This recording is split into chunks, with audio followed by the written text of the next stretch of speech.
Latest on the top stories, Diwata binigyan ng house and lot at tumataginting na 1,000,000 pesos ni Rosemar. Talaga namang mapapasana all ka na lang kay Diwata dahil sa blessing na natatanggap niya ngayon. Usap-usapan ngayon sa social media ang pagbigay ng content creator na si Rosemar Tan ng house and lot at 1,000,000 peso kay Diwata.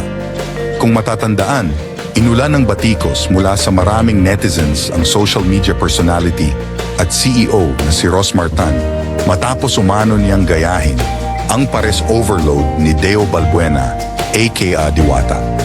Ibinida ni Rosemar sa kanyang Facebook account ang kanyang bagong negosyo, ngunit pamilyar sa maraming netizens ang bagong negosyo ni Rosemar dahil katulad ito ng trending negosyo ni Diwata, ang pares overload.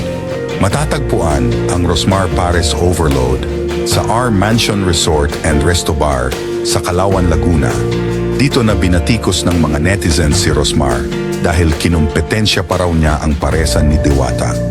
Marami rin ang nagsabing walang originality o gaya-gaya si Rosemar kay Diwata at giit pa nila na sana raw ay hindi na tinapatan ni Rosemar ang paresan ni Diwata dahil mayaman na raw siya. Kasunod ng pambabatikos ng mga netizens kay Rosemar, ibinahagi ng content creator na may basbas umano mula kay Diwata ang pagpapatayo niya ng kanyang negosyo na Rosemar Pares Overload sa Laguna.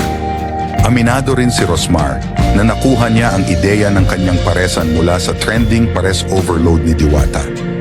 Ayon pa kay Rosemar, noon pa raw talaga niya gustong magnegosyo ng paresan kaya lang ay hindi raw ito matuloy-tuloy dahil nasistress siya dahil matagal daw magpalambot ng beef. Iginiit naman ni Rosemar na hindi niya kinakalaban ang paresan ni Diwata, lalo pat malayo raw ang Laguna sa pwesto ng paresan ni Diwata sa Pasay City. At ngayong araw lang May 6, binisita ni Rosemar ang pwesto ni Diwata sa Pasay City upang personal na ibigay ang regalo niya para rito. Nakaraan lamang ay sinabi ni Rosemar na may ibibigay siya na magbabago sa buhay ni Diwata. Isang house and lot at tumataginting na 1,000,000 peso ang natanggap na regalo ni Diwata mula kay Rosemar. Marami naman sa mga netizens ang natuwa para kay Diwata dahil sunod-sunod na tulong at blessings ang kaniyang natatanggap mula sa ibang tao.